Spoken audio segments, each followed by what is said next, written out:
بالله من الشيطان الرجيم. بسم الله الرحمن الرحيم. الحمد لله رب العالمين الرحمن الرحيم مالك يوم الدين. إياك نعبد وإياك نستعين. اهدنا الصراط المستقيم صراط الذين أنعمت عليهم غير المغضوب عليهم ولا الضالين آمين. Bismillah wa bihi nasta'in wa la udwana illa 'alal zalimin. Asyhadu an la ilaha illallah wa nashhadu anna Muhammadan 'abduhu wa rasuluh. Allahumma salli ala Muhammad wa ala ali Muhammad wa ba'da.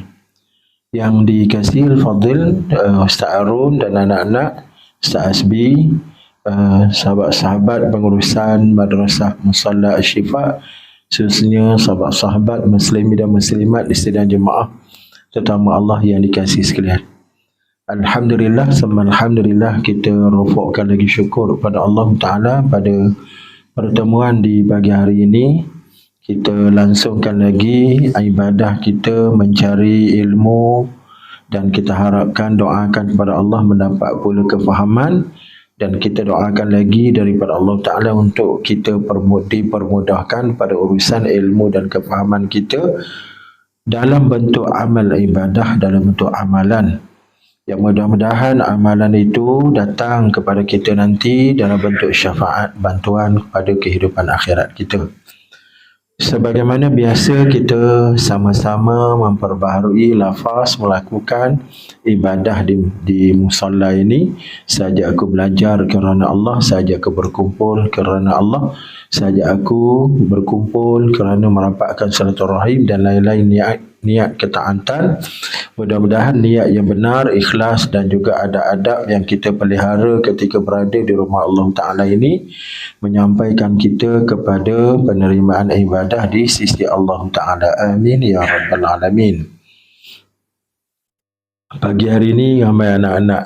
Gambarnya Ustaz Arun dia rancang program kedua ni Ustaz. Programnya bila Ustaz? Ustaz, programnya bila? Program kedua? Selepas ni. Nak ringkas-ringkas sikit lah ya. Pukul 9.30. Okay, InsyaAllah. Ingatkan.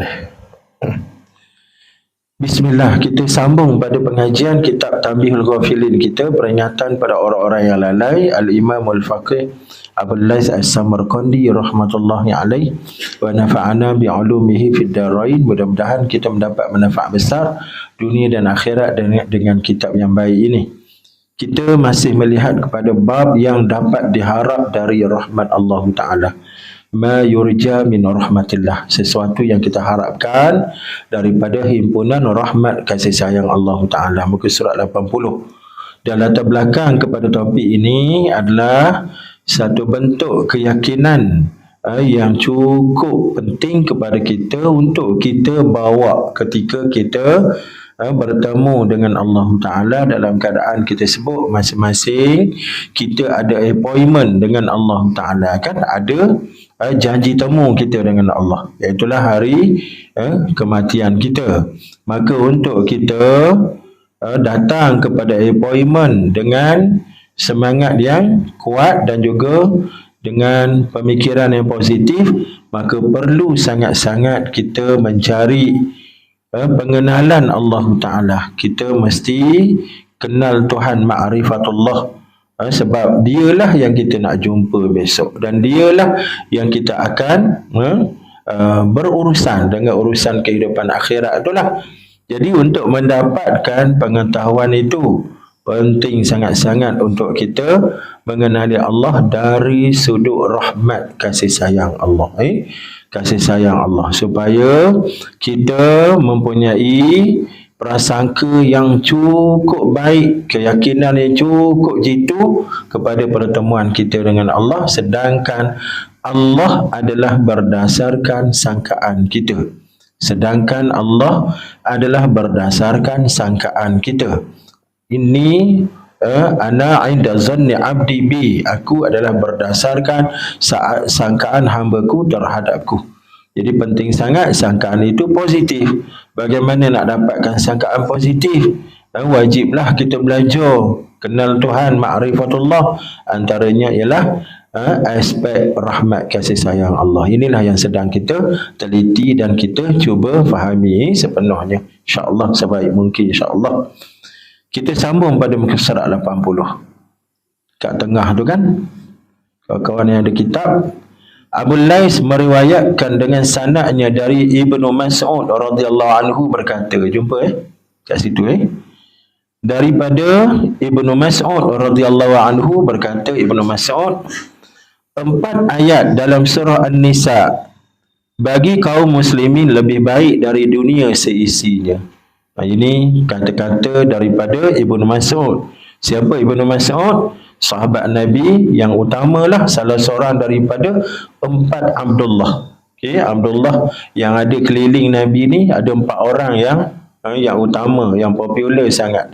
Abdullah bin Mas'ud, Abdullah bin Umar, Abdullah bin Amru, Abdullah bin Abbas. Abdullah bin Abbas tu adalah sepupu Nabi. Abdullah bin Mas'ud, sahabat Nabi, merangkap ICU sulit Nabi lah. Abdullah bin Umar itu adalah anak Sayyidina Umar Khattab yang orang melihat beliau adalah orang yang paling dekat cara hidupnya dengan Nabi sallallahu alaihi wasallam. Jadi yang keempat, Abdullah bin Amru bin Al-As, anak kepada Amru bin Al-As. Siapa dia Amru bin Al-As? Kita barangkali sebut Amru bin Al-As tak berapa nak pick up sikit. Cuma kalau kita sebut seranking dengan Khalid bin Al-Walid, kita fahamlah. Khalid bin Al-Walid, panglima perang, gagah berani, bengkeng. Maka begitulah sifat Amru bin Al-As. Tiba-tiba anaknya yang bernama Abdullah adalah seorang sahabat yang cukup beriman, cukup baik. Walaupun Amru bin Al-As tu sendiri masuk Islam ni pada saat-saat akhir. Saat-saat akhir ketika peristiwa pembukaan kota Mekah. Kita belajar kan dalam sirah Nabi ni, selalu ustaz-ustaz kita sebut begini. Ada 4 abu kan, ada 4 abu. Pertamanya Abu Bakar, yang keduanya Abu Sufyan, yang ketiganya Abu Talib, yang keempatnya Abu Jahal. Siapa dia Abu Bakar? Orang yang apabila melihat kebenaran, mengetahui kebenaran, segera bersama dengan kebenaran dan juga mendokong kebenaran, itu Abu Bakar. Yang kedua, siapa dia? Abu Sufyan. Orang yang bila melihat kebenaran, dia lawan dulu. Dia menentang bagi nak rak, tapi last minute dia masuk Islam juga. Itu Abu Sufyan. Yang ketiga Abu Talib. Siapa dia Abu Talib? Orang yang melihat kebenaran, percaya kat kebenaran, bantu kebenaran, tapi tidak bersama dengan kebenaran tapi tidak beriman dengan kebenaran. Rugi yang amat sangat. Itu watak Abu Talib. Dan yang keempatnya, melihat kebenaran, menentang kebenaran sampai ke sudah bermusuh dengan kebenaran sampai ke mati. Itu adalah watak Abu Jahal. Jadi Amru bin Al-As ni dia duduk pada watak Abu Sufyan. Pada peringkat awal, bagi nak rak, dia menentang Islam, bermusuh dengan Allah dan Rasul. Orang yang paling utama, paling dibenci dalam hatinya adalah Nabi SAW. Tapi akhirnya apabila melihat tidak ada ruang untuk beliau menyelamatkan diri, pergi ke depan, belakang, kanan dan kiri nampak Islam belaka. Daqat alaihimul ardu bima rahubat. Ketika itu dirasakan bumi ini terlalu sempit, semuanya datang dalam gambaran Islam belaka. Maka ketika itu tak ada arah lah menyerah diri pada Nabi SAW, kerana tidak ada peluang untuk melepaskan diri. Alih-alih bila duduk dengan Nabi, apa yang dia jumpa tuan-tuan? Dia jumpa keimanan yang sebenar, melihat paparan mukjizat keluar daripada tubuh badan Nabi secara fizikalnya, secara akhlaknya. Kemudian mukjizat pula datang dalam bentuk Quran yang keluar daripada mulut Nabi sallallahu alaihi wasallam. Akhirnya Islam dia lebih Islam daripada Islam orang lain. Itu watak manusia yang seperti Amru bin Al-As. Ketika dia nak mati, anak dia Abdullah bin Amru ni pergi tanya dekat bapa dia. Bapa dulu waktu sihat dulu, bapa selalu mengomel. Kenapalah orang yang berada dalam keadaan nazak ni tak mahu guna kesempatan dia sakit tenat tu untuk dia cerita apa yang sedang dia lihat, dia lalui kepada orang lain yang segar ni, yang hidup ni. Patutnya peluang masa dia melihat ghaib ke ataupun peluang masa dia melihat petanda-petanda kematian itu adalah saat yang cukup kita kata apa, berkesan untuk dicerita, dakwahkan kepada orang lain. Itu yang bapa selalu sebut. Tapi sekarang bapa sendiri berada pada tempat itu. Dulu bapa pelik pada orang, sekarang bapa sendiri berada pada situasi sakit tenat, dah meracau bagai. Tapi kenapa bapa sendiri tak buat benda yang bapa dulu usik orang lain? Jadi waktu itulah dengan kepayahan bapaknya menyebut bahawa Amru bin Al-As ni, dia sebut bahawa kehidupannya ada 3 fasa. Fasa pertama, fasa dia menentang Allah dan Rasul. Ketika itu Nabi SAW adalah orang yang paling dia menyampah ketika itu, benci sangat, berdoa dan dia nak sangat bunuh Nabi. Itu fasa pertama. Dia kata, kalaulah aku mati ketika itu, alangkah celakanya nasib aku. Dia kata, sebab mati aku dalam keadaan menentang Allah dan Rasul. Tapi aku selamat daripada fasa tu. Masuk fasa kedua. Fasa melihat kebenaran dan akhirnya beriman dengan kebenaran. Maka Nabi yang dulu menjadi orang yang paling dia benci, tiba-tiba berubah jadi orang yang paling dia sayang, dia cintai. Maka alangkah baiknya kalau ketika itu aku mati. Kenapa? Kerana kalau aku mati, yang datang solatkan aku, doakan aku adalah Nabi SAW. Sudah tentu doa Nabi akan diistijabahkan oleh Allah Ta'ala. Tapi fasa tu juga terlepas. Aku tak dapat kemudahan tu. Masuk fasa ketiga. Fasa ketiga ni fasa apa? Fasa aku dilantik menjadi itu dan ini. Jadi ketua sana dan sini. Amru bin Al-As ni dilantik menjadi gubernur oleh Sayyidina Umar Khattab di Mesir. Jadi ketika itu aku sudah mula sibuk. Urusan agama sudah mula kurang longgar. Banyak teringat urusan dunia. Maka saat inilah tiba-tiba aku diuji dengan kematian. Maka aku tidak pasti sama ada aku ni selamat ke tidak dengan Allah Ta'ala nanti. Ini kata-kata Amru bin Al-As menjelang kematiannya. Allahu Akbar. Jadi anaknya adalah Abdullah. Abdullah tu salah seorang dari Abdullah yang ada di keliling Nabi SAW. Jadi hadis yang kita bacakan ini adalah hadis daripada Ibnu Mas'ud. Kalau belajar ilmu mustalah hadis, ini disebut hadis mauquf lah, hadis yang terhenti pada sahabat, tidak disandarkan kepada Nabi SAW. Tapi dia ada kedudukan dia dalam pengajian ilmu hadis kerana para sahabat ini mereka terlatih dengan akhlak Nabi SAW sehingga kan mereka dianggap sebagai adil, udul. Ashabi kan nujum, sahabat aku ni macam bintang dia lari. Kamu pilih yang mana satu, nak ikut cahaya bintang tu, loh gilah boleh belaka. Sebab sifat dia sebagai bintang, dia membantu untuk beri laluan cahaya kepada kamu. Ashabi kan nujum ayyuma qtadaitum ihtadaitum, mana satu kamu ikut, kamu akan dapat hidayah. Jadi kita baca matan daripada Ibnu Mas'ud. Ibnu Mas'ud kata 4 surah dalam 4 ayat dalam surah An-Nisa bagi kita semua ni lebih baik dari dunia seisinya. Masya-Allah. Nak ukur macam mana tu? Lebih baik dari seisi dunia. Sudah tentu ukuran akhirat. Ukuran dunia tak sampai, tak kalah ayat dalam Quran. Lebih baik daripada himpunan emas, himpunan kekayaan. Tak mungkin. Tapi ini perkiraan agama. Tuan-tuan, perkiraan agama dari sudut dosa pahala, dari sudut keuntungan akhirat. Apa dia ayat yang pertama? A'udzubillahi minasyaitonirrajim. Innallaha la yaghfiru an yushraka bihi wa yaghfiru ma duna dzalika liman yasha. Wa man yusyrik billahi faqad dhalla dhalalan ba'ida. Sungguhnya Allah tidak akan mengampunkan dosa orang yang mempersekutukannya dengan sesuatu apa jua.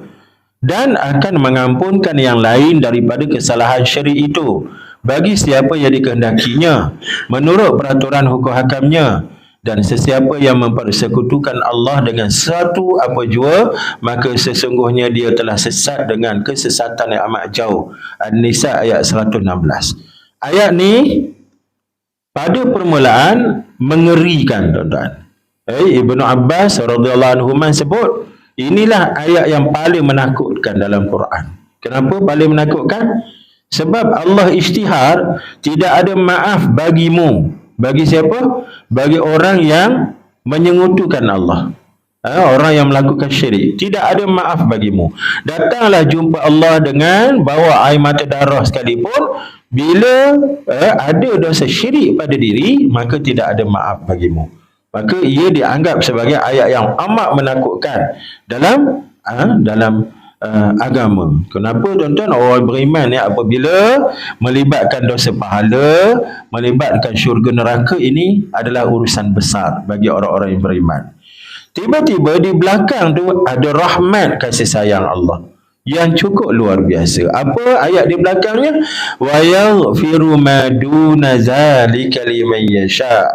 Iaitulah Allah akan sentiasa mengampunkan. Yaghfir. Anak-anak kita belajar bahasa Arab. Ini fi'il mudhari'. Fi'il mudhari' memberi makna sesuatu yang sedang berlaku dan akan berlaku secara al-istimrar, secara berterusan, tidak ada had. Jadi di sini Allah Ta'ala memberi faham kepada kita akan sentiasa mengampunkan maduna zalik, sesuatu yang selain daripada syirik. Tolak satu je dosa syirik, maka ada possibility, kebarangkalian untuk diampunkan Allah. Cuma Allah ikat sikit je syarat di belakang. Apa dia? Liman yasha. Ada ikatan sikit kat situ. Iaitulah bagi orang yang dipilih, dikehendaki oleh Allah Ta'ala. Cuma sudah ada rahmat yang cukup besar, iaitulah pengisytiharan dan jaminan Allah untuk beri keampunan. Walaupun ada dia punya ikatan syarat di belakang bagi siapa yang dia pilih, dia kehendaki. Boleh faham, tuan-tuan ni? Atas dasar ni lah, tuan-tuan, jumhur ulama mengatakan bahawa dalam senarai 70 dosa besar yang dihimpunkan antaranya oleh Imam Az-Zahabi rahmatullahi alaih, dosa yang tidak diampunkan Allah cuma satu je, iaitu syirik. Itu pun syirik, tuan-tuan, kita bincang dah sebelum ni. Syirik ni yang tidak diampunkan Allah kalau tidak ditaubatkan, dibawa mati.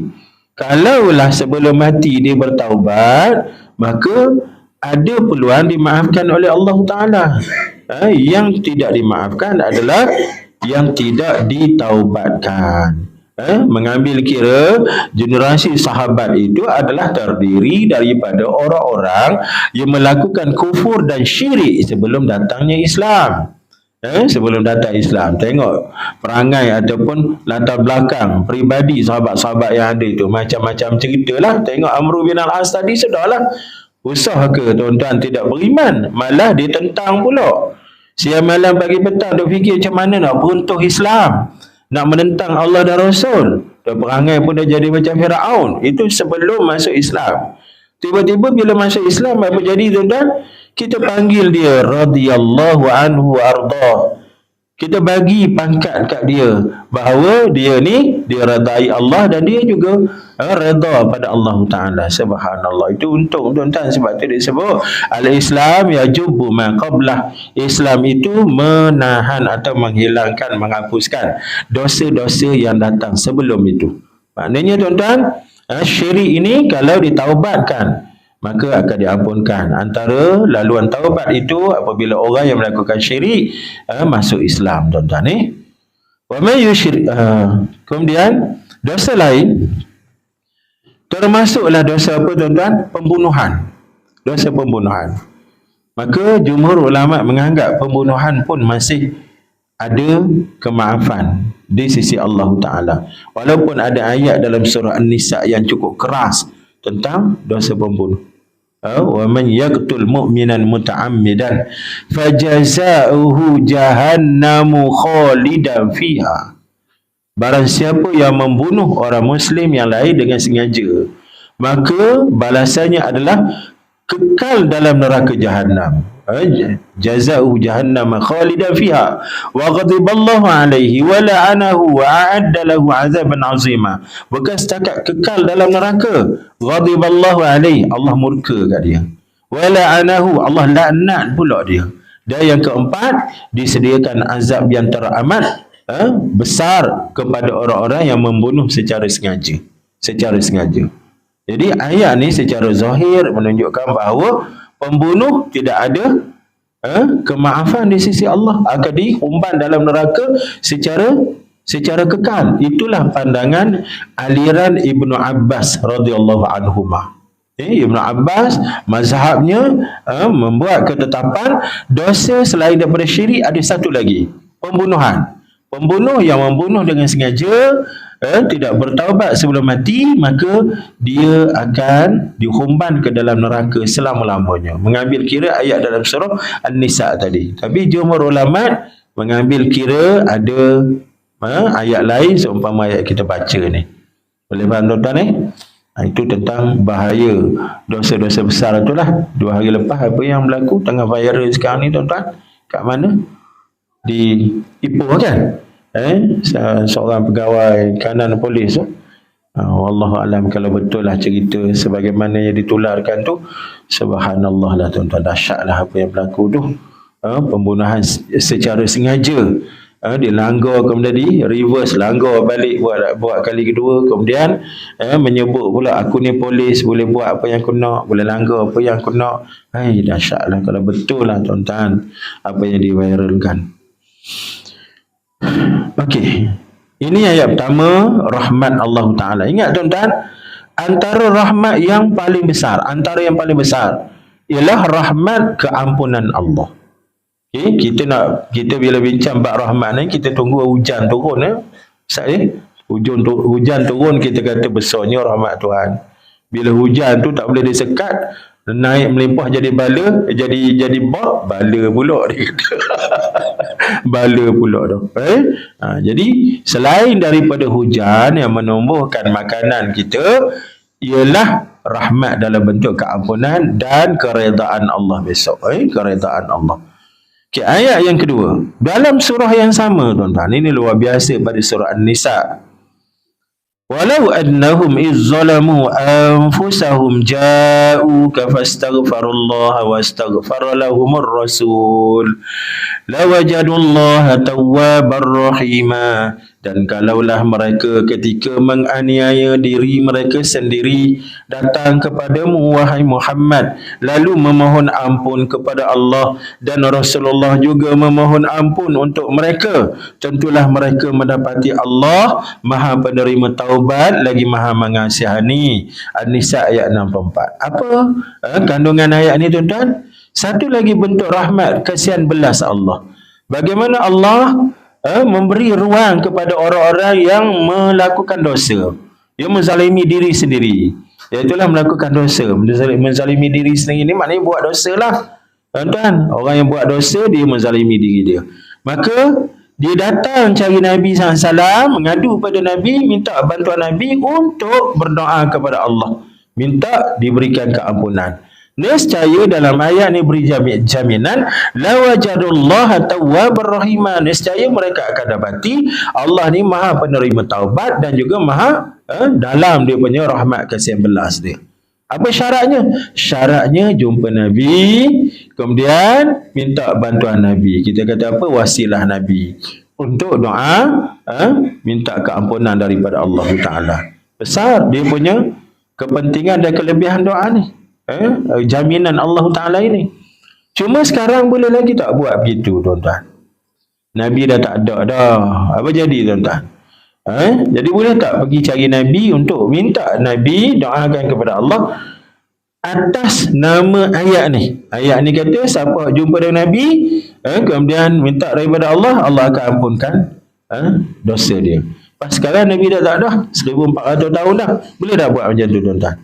Jawabnya tak boleh lah. Kita ambil pandangannya jelas lah tuan-tuan ni. Ilmu ulama hadis menganggap orang panggil tawasul menggunakan perantaraan Nabi ini hanya ketika Nabi hidup. Ketika Nabi sudah wafat, maka tidak dibenarkan lagi. Itu pandangan ahli hadis. Boleh faham tuan-tuan ni?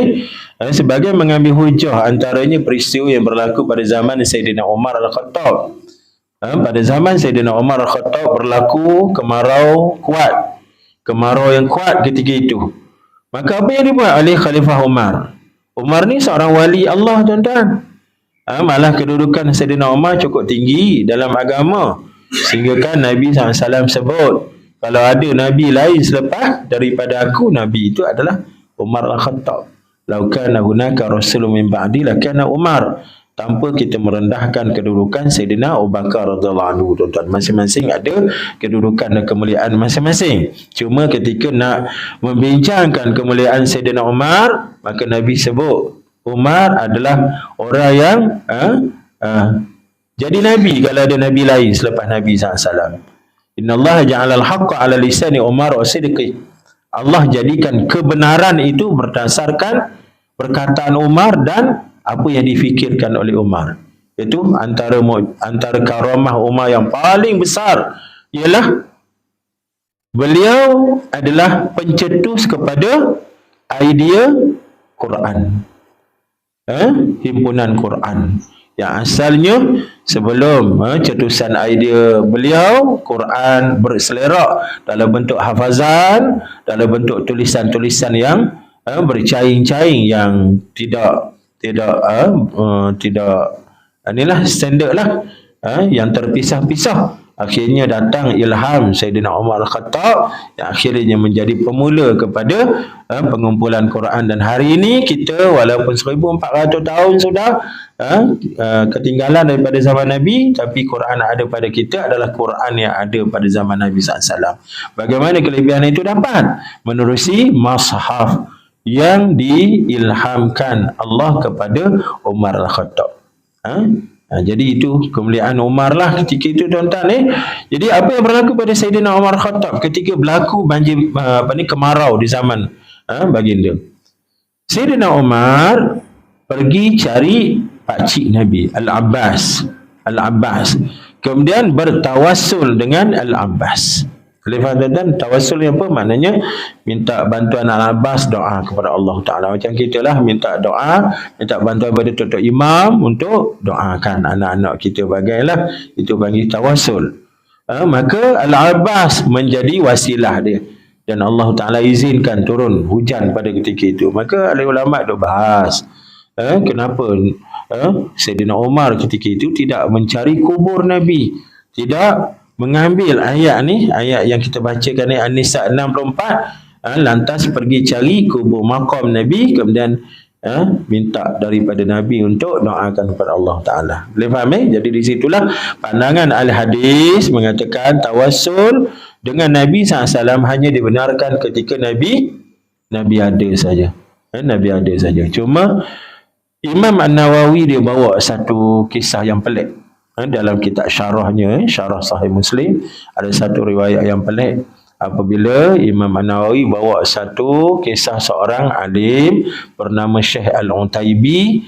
Ketika Syekh Al-Utaibi berada di maqam Nabi SAW, iaitu Masjid Nabawi sekarang ni lah, di Raudah sanalah, tuan-tuan. Jadi ketika itu dia melihat seorang Arab Badui datang kepada maqam Nabi menangis-nangis, merayu dan minta kemaafan daripada Allah Ta'ala dengan perantaraan Nabi SAW. Maka Syekh Utaibi yang melihat keadaan ini, tiba-tiba dia rasa mengantuk sangat. Maka dia tertidur.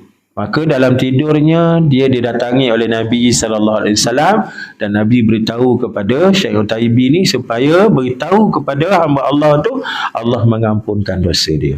Bila dia terjaga, maka segera dicari orang Arab ni, tuan-tuan, dan beritahu apa yang dia dapat dalam mimpi. Itu riwayat yang dibawa oleh Imam An-Nawawi dalam kitab syarah dia ketika nak bincang tentang ni, tuan-tuan. Apapun secara umum kita ambil pandangan hak lebih selamatlah, tuan-tuan. Sebab kaedah dalam agama ni, da' ma yuribuka ila ma la yuribuk. Tinggalkan sesuatu yang meragukan, pergi kepada benda hak tak meragukan. Itu kaedah dia, tuan-tuan. Pada masa yang sama, kita yang belajar, bila kita dengar pihak kedua yang berhujah, maka kita boleh berlapang dada. Kenapa berlapang dada?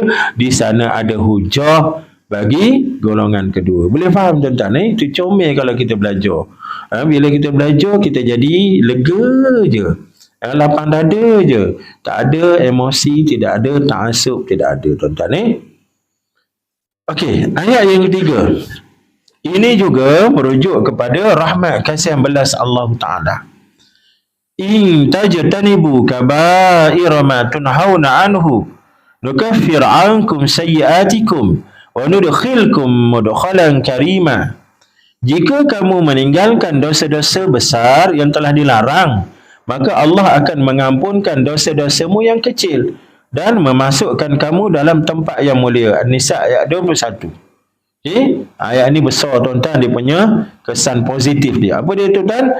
Allah Ta'ala perintah kita, kalau kita tinggal dosa-dosa besar, maka dosa kecil ada hak tak boleh kita elak, tuan-tuan, akan dihapuskan Allah. Apa dia punya syaratnya? Syaratnya kita berusaha tinggalkan dosa besar. Lepas tu dosa besar ni kena faham lah, kena ketahui lah. Kita dah bincang dah kan, itu hari kita dah bacakan senarai antara 70 dosa besar mengikut ijtihad aliran Imam Az-Zahabi rahmatullahi alaih. Rupa-rupanya kita cakna nak elakkan diri daripada dosa besar, itu pun satu daripada kaedah menghancurkan, menghapuskan dosa kecil. Boleh faham, tuan-tuan? Dan mission penghapus dosa yang paling utama, kita selalu disebut, tuan-tuan, ingatkan apa dia mission yang paling utama? Klorok, deodoran, tuan-tuan, apa benda? Iaitulah ibadah solat. Ibadah solat itu. Lepas tu bila kita faham kat sini, kita akan sayang pada sembahyang. Kita akan rasa tak cukup dengan 5 waktu. Sebab apa? Rupa-rupanya ibadah solat ini, Nabi SAW gambarkan macam kita terjun sungai. Nak cuci daki dan busuk tubuh badan kita. Terjun sungai terus, tuan-tuan. Bukan duk pulang pahit Syabas tu. Pahit Syabas naik marah Syabas saya. Allah Akbar. Ada setengah kawasan kan, Allah seluruhnya air, tuan-tuan. Yang ni terjun sungai terus. Mana ada orang terjun sungai malu-malu, mana ada orang basuh di sungai ni malu-malu, celup tangan aja tak terjun seluruh tubuh. Bangun-bangun keluar sungai, mata jadi macam Dracula, tuan-tuan, merah, berjam rupanya berendam. Maka Nabi tanya, fahal baka min adranihi min syai'. Orang yang buat kerja macam tu, itulah mandi sampai berendam lama tu, ada tak lagi daki melekat pada tubuh dia? Tak ada dah lah. Nabi tanya gitu tu, kita jawab tak ada dah lah. Apa kelebihan sampai tak ada daki kekotoran tu? Terjun sungai. Kemudian dalam matan hadis tu, hadis sahih, tuan-tuan, Bukhari Muslim, Nabi kata sungai tu tak jauh. Bukan duduk di Selayang Baru tu, duduk depan pintu rumah. Bila sungai depan pintu rumah, macam mana, tuan-tuan? Kita nak terjun bila, ikut dan kita. Nak duduk lama berapa lama, ikut dan kita. Allahu Akbar. Fadilat mandi sungai, tuan-tuan. Kita pun ada juga sungai kat kampung, tapi nak pergi kena cukup rombongan Makcik Kiah dulu. Pasal apa? Nak boleh sampai sana, ada semua belukar. Orang kata hantu Jepun ada, hantu raya ada. Seriau gitu, bukan main lagi dah. Kena tunggu dulu cukup rombongan. Yang ni dak, sungai tu duduk buka-buka pintu, terus sungai kat depan. Bibabi ahadikum. Itu penting, tuan-tuan, untuk kita memahami fadilat ibadah solat. Ibadah solat. Okay? Yang keberapa? Yang keempat, yang terakhir. Ayat yang keempat dalam surah yang sama, surah An-Nisa. Wa man ya'mal su'an aw yazlim nafsahu thumma yastaghfirillaha yajidillaha ghafurur rahima. Dan siapa yang berbuat kejahatan atau menganiaya diri sendiri, kemudian membaca istighfar, minta ampun kepada Allah, maka pasti akan mendapati Allah itu Maha Pengampun dan Maha Penyayang.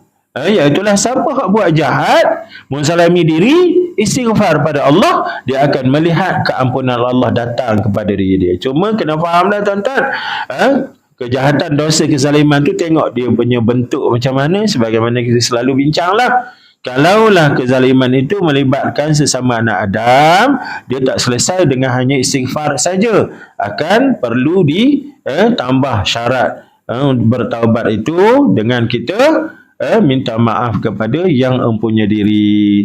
Harta ataupun barang-barang yang dirampas perlu dikembalikan balik, barulah syarat taubat itu selesai, lengkap. Boleh faham tuan-tuan ni? Bukan boleh kita main pejam mata istighfar tengah malam, itu tak lepas tuan-tuan. Itu tak lepas kalau melibatkan dosa sesama anak Adam. Sebab tu kita dah sebut sebelum ni, Imam aliran Sufyan Ats-Tsauri, Imam Sufyan Ats-Tsauri meletakkan dosa sesama anak Adam ni sebagai dosa besar. Dosa dengan Allah itu dosa kecil.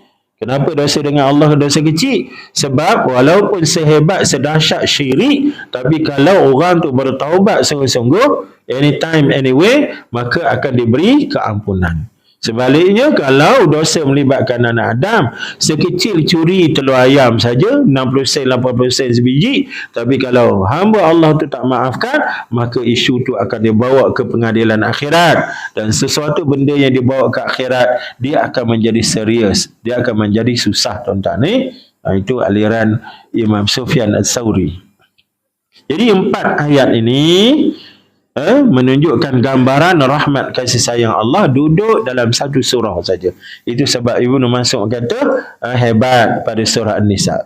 Ibnu Mas'ud ni tuan-tuan, sahabat Nabi yang Allah Ta'ala beri kekuatan akal pada dia untuk menguasai Quran. Sehingga kan dia kata, setiap ayat yang dibaca dalam Quran tu aku tahu.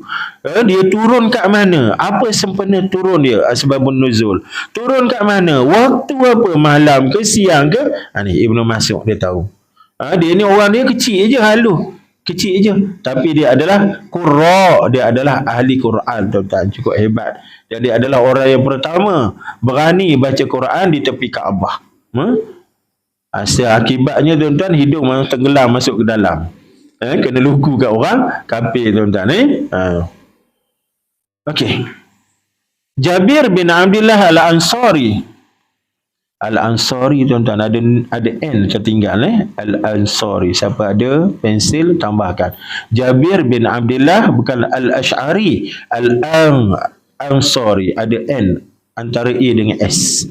Al-Ansari radhiyallahu anhu berkata, Nabi sallallahu alaihi wasallam bersabda, "Syafa'ati li ahli al-kaba'iri."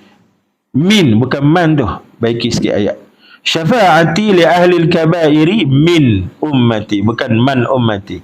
Min ummati man kazzaba biha lam yanalha. Man kazzaba biha lam yanalha. Syafaatku untuk orang-orang yang berdosa besar dari kalangan umatku. Siapa yang mendustakannya tidak akan mencapainya. Jabir radhiyallahu anhu berkata lagi, orang yang tidak berdosa besar tidak memerlukan syafaat sebagaimana ayat ketiga di atas. Okey, Jabir radhiyallahu anhu ni patutnya dibawa ke bawah tuan-tuan ni. Jangan diletakkan sekali dalam tulisan italik itu sebab dia tak ada kena mengena dengan terjemahan hadis kat atas tu. Itu ayat lain Jabir radhiyallahu anhu berkata, tuan-tuan alihkan sikit kat bawah. Dia jadi perenggan lain tuan-tuan ni. Okey, kita tengok hadis ni, hadis sahih. Hadis sahih iaitulah syafaati li ahli al-kaba'ir tu. Syafaatku disediakan untuk orang-orang yang melakukan dosa besar di kalangan umatku. Jadi bila dengar ayat ni keluar daripada Nabi SAW, jaminan ni keluar daripada Nabi SAW, sahabat-sahabat pelik lah tuan-tuan. Pasal apa? Nabi menjamin syafaat baginda kepada orang yang berdosa besar dari kalangan umat baginda. Orang-orang yang tak melakukan dosa besar ni tak dapatlah syafaat tuan-tuan. Tak ke apa ni tuan-tuan faham lagu mana? Orang yang berdosa besar dari kalangan sahabat, dari kalangan umat Nabi akan dapat bantuan syafaat daripada Nabi. Kalau orang tu tak buat dosa besar, dapat tak syafaat? Tak dapat lah kan? Daripada ayat ni. Maka sahabat tanya Nabi, kami lagi mana? Kami tak buat dosa besar ni, yang berusaha untuk elokkan diri daripada dosa besar. Maka Nabi kata, dah kamu tak buat dosa besar, kamu sendiri dapat melepaskan diri kamu. Maknanya kita sendiri akan diberi keampunan dengan kekuatan diri kita. Ada pun orang-orang yang sudah terlajak dengan dosa besar, mereka ni terpaksa dibantu. Apa sistem bantuan yang Allah Ta'ala sediakan di akhirat kelak? Namanya syafaat. Sistem bantuan dari sudut syafaat. Macam kita dalam urusan kehidupan. Saya sebagai seorang pendidik, bila pelajar-pelajar saya ambil peperiksaan dengan kita, maka lulus ataupun gagal berdasarkan jawapan masing-masing. Kalaulah markahnya sampai kepada markah lulus, luluslah. Lebih tinggi lagi, cemerlanglah. Tapi kalau tak lulus, gagallah dia. Sepatutnya begitulah sistem penilaiannya. Sudah ada markah lulus, sudah ada skema jawapan. Tiba-tiba di sana masih ada, kita kata, budi bicara. Apa budi bicara kita? Budi bicaranya banyaklah tuan-tuan. Tuan-tuan ada pengalaman jadi guru di rumah tuan-tuan. Kita tahu anak kita ni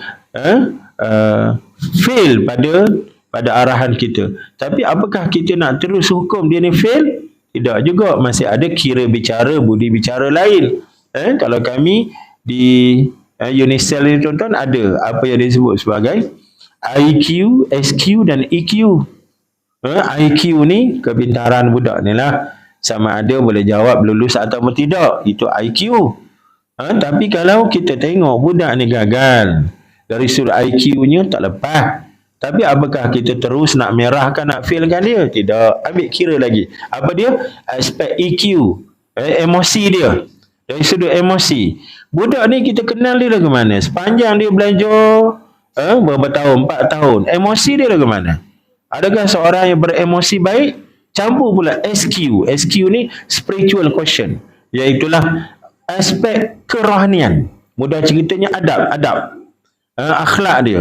Oh, kita kenal budak ni memang dia lembab sikit dari sudut IQ. Tapi dari sudut perangai, TikTok. Bantu guru, bantu kawan, kemudian datang awal kelas, buka itu, buka ini, sapu itu, sapu ini.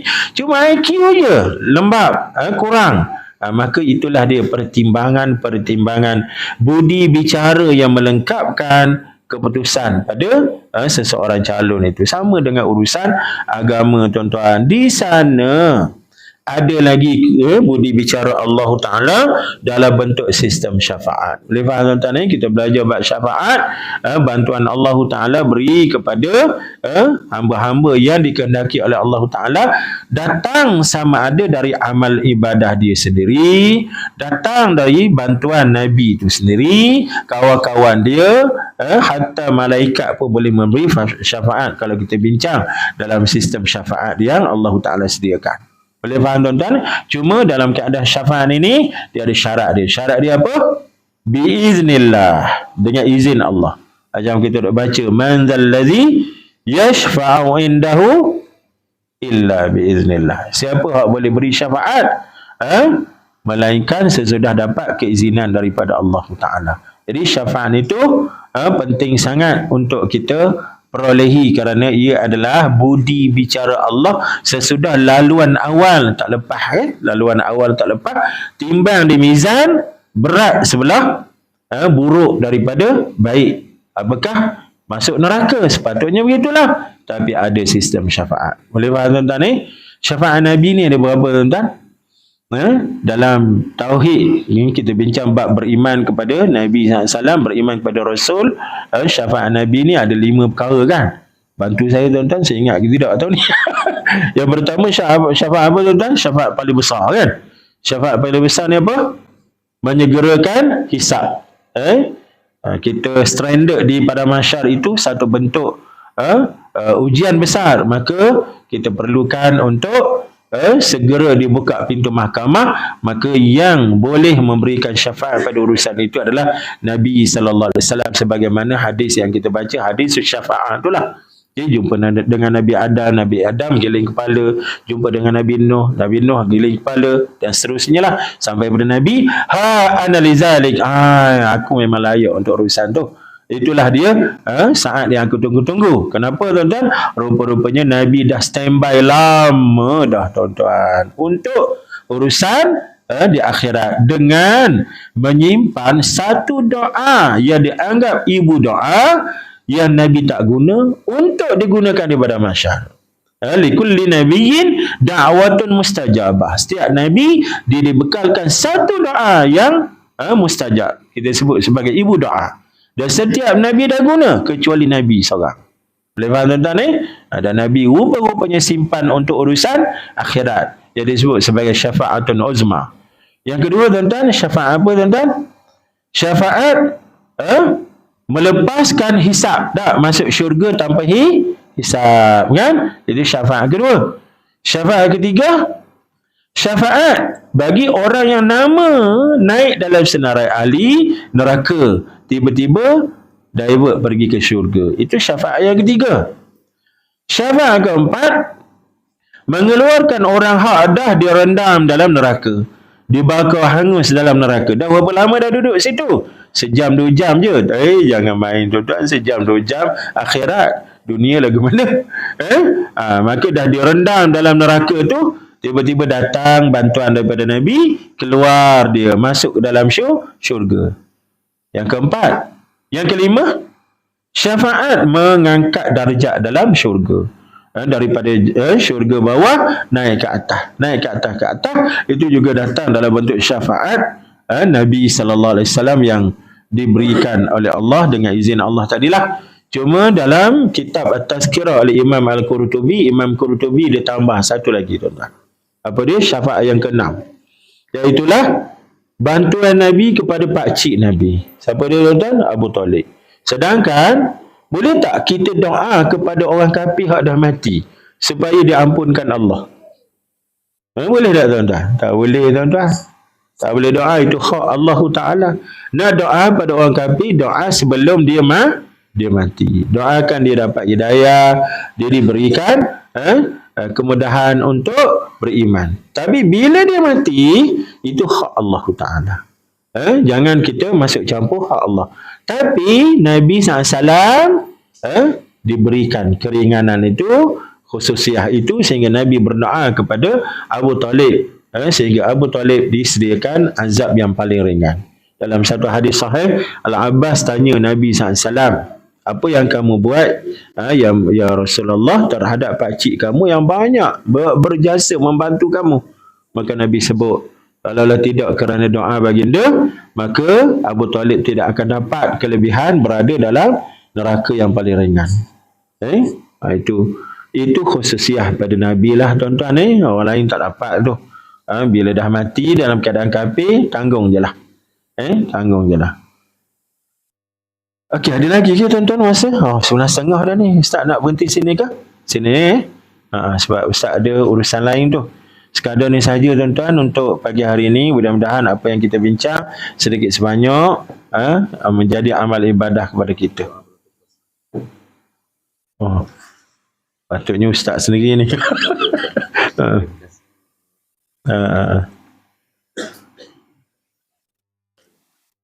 Ustaz ada sedikit hajat daripada tuan rumah kita, Ustaz Arun, dan kawan-kawan juga, untuk kita sama-sama doakan untuk anak-anak kita.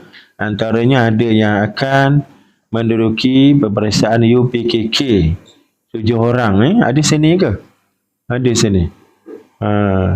Ada. Yang keduanya SMA 5 orang.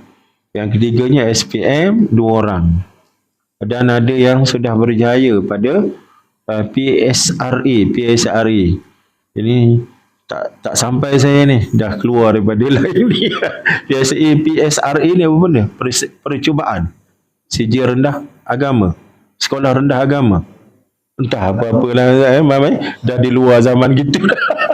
Nampak mana tua kita ni dah. Kita penilaian darjah 5, SRP, SPM. Ni dah KKKKK belakang ni. Jadi mudah-mudahanlah anak-anak kita mana yang belum lagi periksa akan berperiksa, akan diberikan ketenangan serta kejayaan lah. Kejayaan itu tidak diukur dengan bilangan A anak-anak Kejayaan kita ialah bila kita kenal Tuhan, kita ikut mak ayah kita dengan baik. Syukur atas kejayaan calon 4 orang, calon PSRA. Sama-sama kita bacakan doa pada anak-anak kita, tuan-tuan. Al-Fatihah. A'udzubillahi minasyaitonirrajim. Bismillahirrahmanirrahim. Alhamdulillahi rabbil alamin. Ar-Rahmanir Rahim. Maliki yaumiddin. Iyyaka na'budu wa iyyaka nasta'in. Ihdinas siratal mustaqim. Siratal ladzina an'amta 'alaihim ghairil maghdubi 'alaihim waladdallin. Amin. Bismillahirrahmanirrahim. Alhamdulillahi rabbil alamin. Wassalatu wassalamu ala asyrafil anbiya'i wal mursalin sayyidina Muhammadil amin wa ala alihi wa sahbihi ajma'in. Allahumma inna nas'aluka salamatan fid din wa afiyatan fil jasad wa ziyadatan fil ilmi wa barakatan fil rizq wa taubatan qabla al maut wa rahmatan 'inda al maut wa maghfiratan ba'da al maut. Allahumma hawwin 'alaina fi sakaratil maut wan najati minan nar wal 'afina al hisab. Rabbana atina fid dunya hasanah في الآخرة حسنة وقنا عذاب النار واغفر لنا ذنوبنا ولوالدينا وارحمهم كما ربونا صغارا ولجميع المؤمنين والمؤمنات المسلمين والمسلمات الأحياء منهم الأموات. اللهم اجعل جمعنا هذا جمعا مرحوما وتفرقنا من بعده تفرقا معصوما ولا تجعل فينا ولا معنا شقيا ولا محروما. وهب اللهم مسيئنا لمحسننا ومقصرنا لعاملنا برحمتك يا أرحم الراحمين. اللهم إنك تعلم بمقاصد اجتماعنا اليوم فاقض حاجات صاحب هذه الجلسة وأكرم ضيوفه واهدنا سبل السلام ونجنا من الفواحش ما ظهر منها وما بطن. اللهم افتح عليهم فتوح العارفين والعالمين والحافظين يا رب العالمين. اللهم فرح قلوب أهاليهم بهم وأنزل عليهم السكينة والطمأنينة والرضا. اللهم كن لهم خير معين وأحفظهم عن الشمال وعن اليمين واجعلهم من المتفوقين. اللهم يسر الامتحانات عليهم. اللهم كن معهم وقت النسيان فذكرهم وكن معهم وقت السؤال فأجبهم. رب اشرح صدورهم ويسر أمورهم واحلل عقدة من ألسنتهم. اللهم اجعل الامتحانات بردا وسلاما وسهلا على عقولهم وقلوبهم وألهمهم الإجابة. اللهم اكتب لهم النجاح والتوفيق في الدنيا والآخرة. أنت ولي ذلك والقادر عليه. وصلى الله على سيدنا محمد وعلى آله وصحبه وسلم. سبحان ربك رب العزة عما يصفون وسلام على المرسلين والحمد لله رب العالمين. تقبل الله منا ومنكم تقبل يا كريم.